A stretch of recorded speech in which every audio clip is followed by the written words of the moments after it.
Join Daniel on a transformative journey as he shares insights, stories, and practical strategies to inspire, motivate, and help you unlock your true potential. Having generated more than 30 million views on his content and working with some of the world's most celebrated actors and musicians, Daniel brings a wealth of experience and wisdom to each episode. Daniel will guide you on a path of self-discovery and personal growth and help you chart your own course to personal mastery. Great Scott! You're listening to the Growth Time Machine with Daniel Curtis. Don't forget to follow. Your future depends on it. All right, everybody.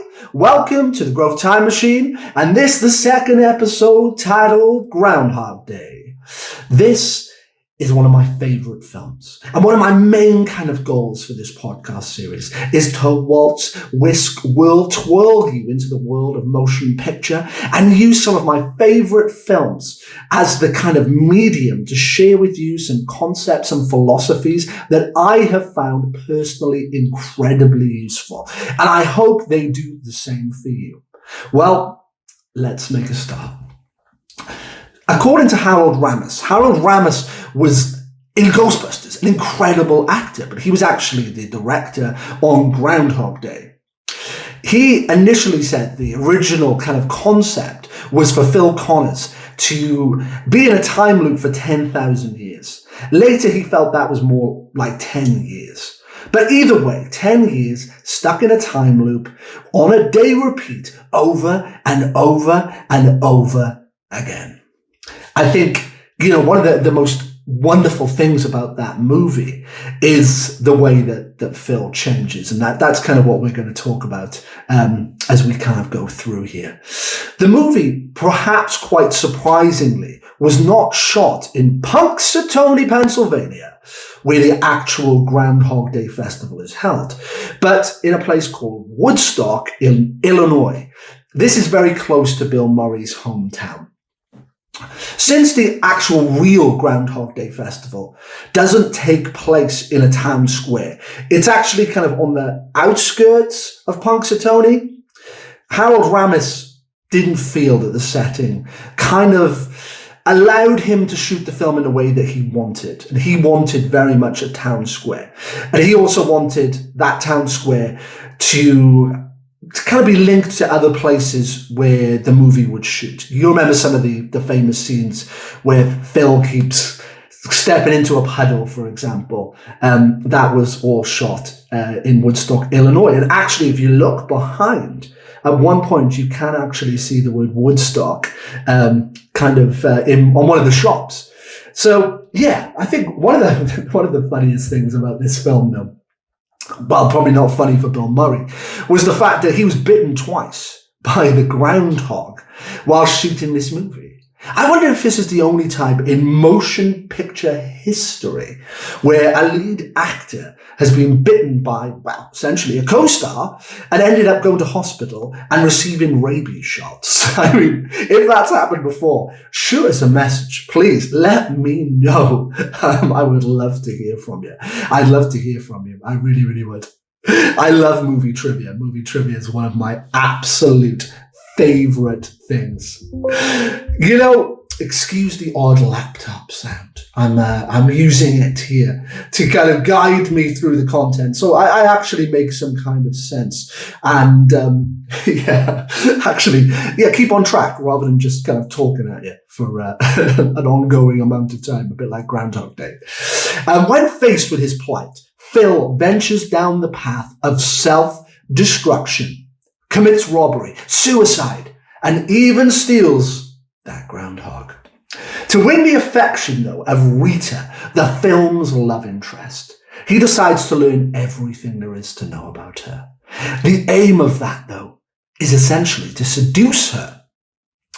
Even in Aladdin, the genie could not make Princess Jasmine fall in love with that magic carpet wielding trickster that was Aladdin. And Bill Murray, as Phil Connors, was never going to win over Rita's affections in this way. Wasn't going to happen. Everything only starts to kind of come together for Phil when he essentially puts the needs of the town folk above himself, and day after day goes around making various rescues, jacking up cars for people, changing wheels, saving people falling out of trees. It was all going on there. Endless good deeds. And he did this despite knowing that tomorrow he would essentially be doing the same thing again for absolutely no reward, and ultimately with no end whatsoever in sight. There's a book by Malcolm Gladwell. It's a best-selling book, and it's called Outliers. A lot of people have kind of heard of this kind of principle, that 10,000 hours is what it takes you to master a skill. However, of course, this could be less, this could be more for some people, but it's a good guideline to kind of work with. And I'm going to use this to kind of reference a particular point. So if you work 6 hours a day, 365 days a year for 1,666 days purely on mastering yourself, then you will have gone through that 10,000 hours. That's how long it would take. 1,666 days, including your Christmas days and everything in between. It's an incredible amount of time. It's, of course, completely unrealistic. Studies say that we spend 1,688 days in work per year on average, which would mean you would need to spend 5.9 years dedicated to mastering yourself. I don't think anybody really does this. I think it would be a very rare exception if someone actually put their hand up and said, yeah, I do that. But this is time spent looking at why we do the things that we do, why you behave the way you do, why you believe the things that you do, who you are as a person. And when you kind of break all of these things down, fundamentally, that is all we have in this life, is who we are, how we can affect the world, what decisions we can make. And I'm going to come back to decisions in just a couple of minutes' time. 5.9 years.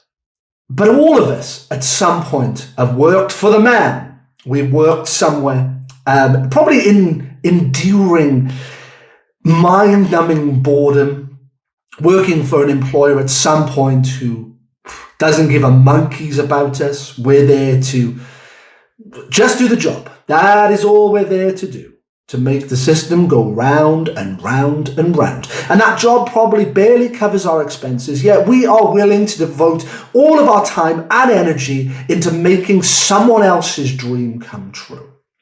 Now, we all need to earn money. I'm not saying that. What I am suggesting, though, is there are different ways that we can earn money.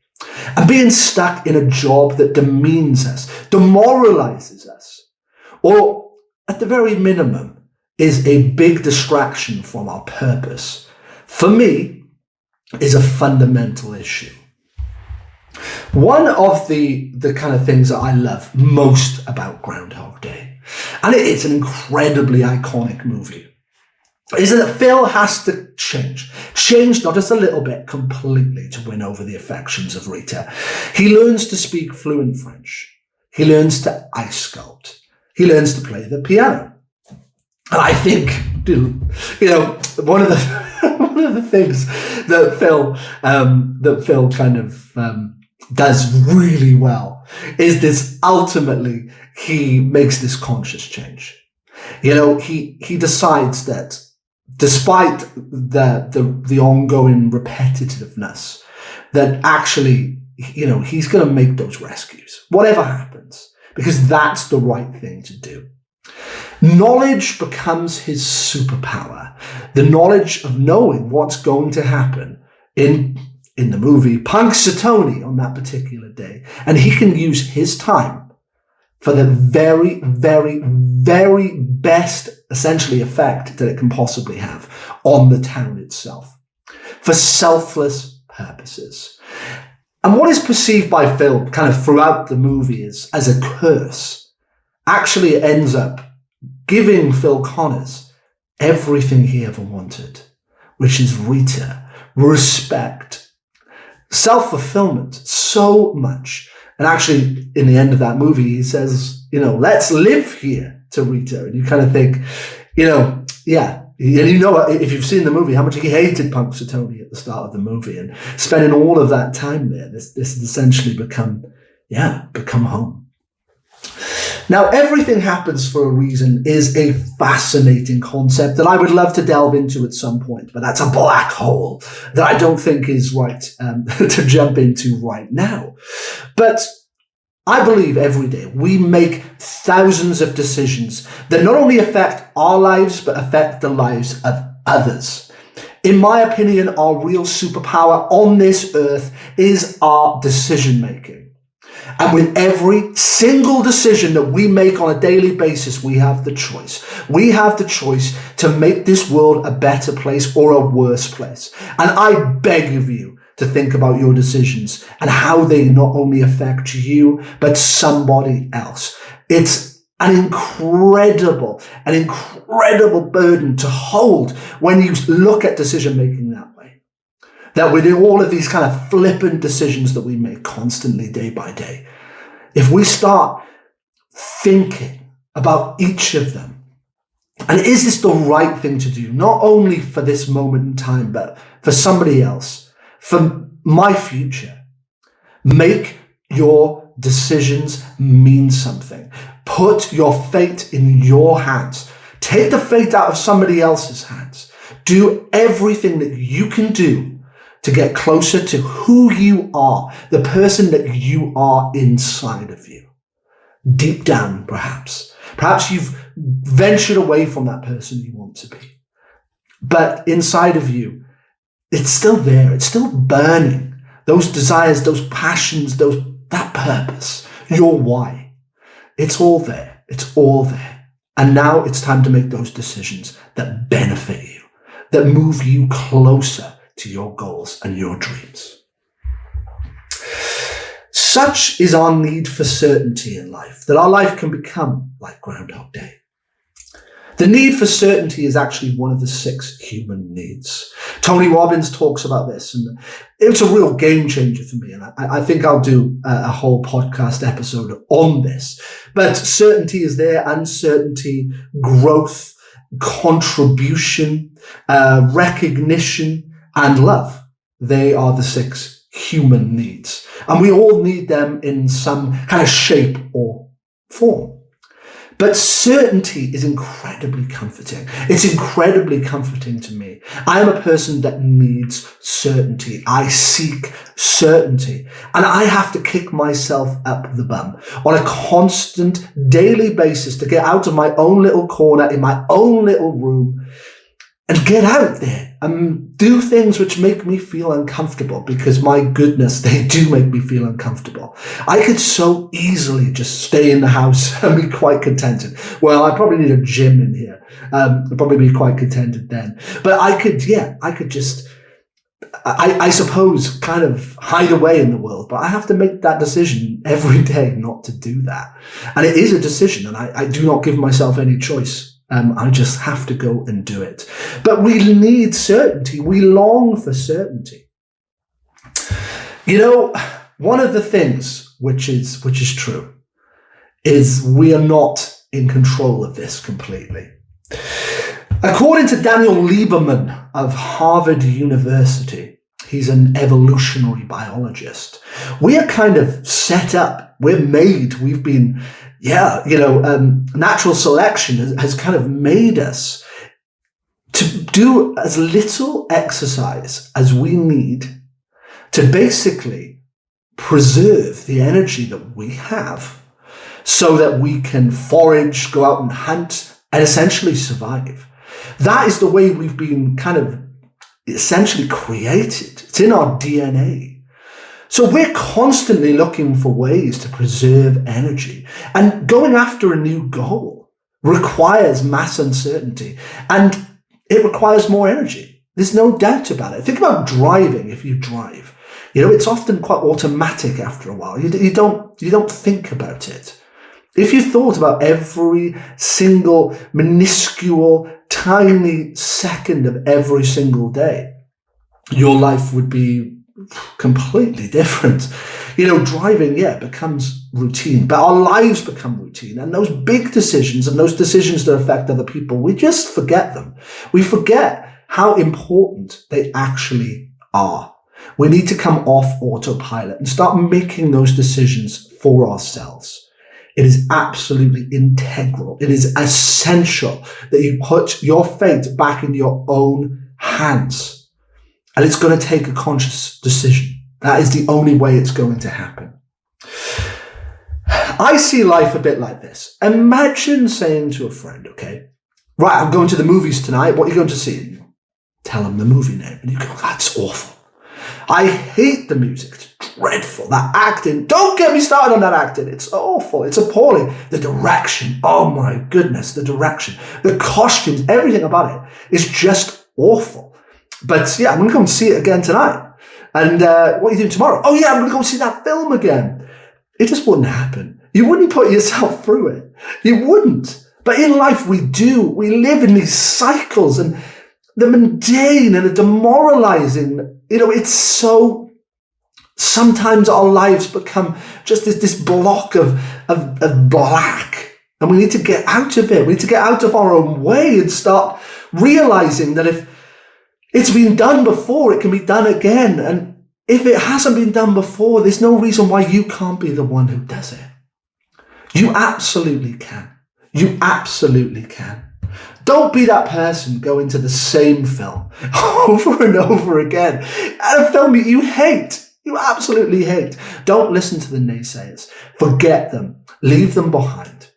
Today, make your decision to move forward, whatever happens. And do not take no as an answer. Steamroll forward.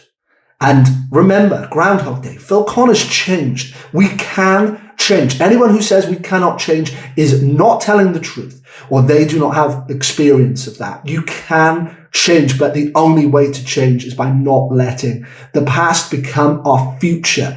Put it in your own hands. That is what we can do for ourselves on this day. Please shoot me a message on Instagram.